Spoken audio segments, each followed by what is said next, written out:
Sevmişəm mən səni dünyalar qədər.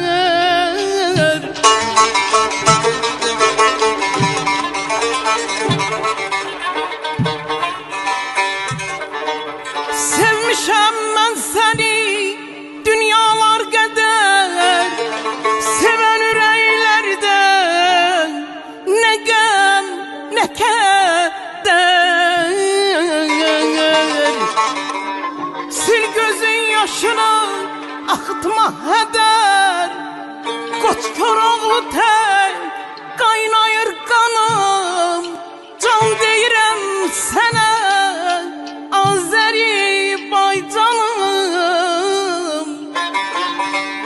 Gəzirəm dünyanı, ürəyimdə sən. Ney, ney,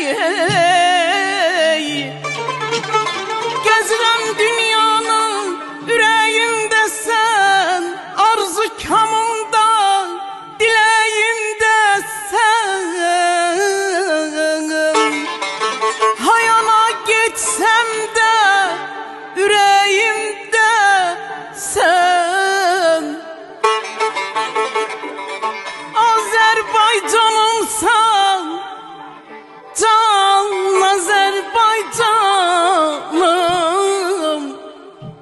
Ey nəğmələr deyəcək dodaqlarımız.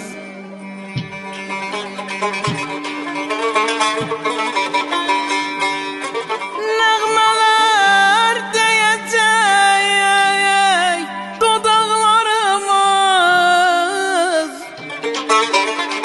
Coşub çağlayacaq qulaqlarımız.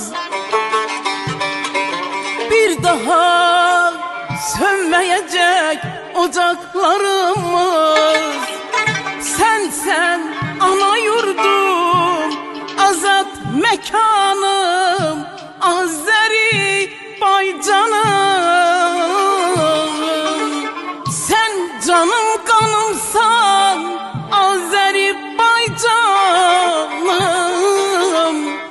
Sen anam deyirəm, anam Azərbaycanım. Azərbaycanım. Sensiz olmasın benim viranım, Azerbaycanım, Azerbaycanım. Yüreğim canım, şöhretim şanım, Azerbaycanım, Azerbaycanım. Sensiz olmasın benim viranım,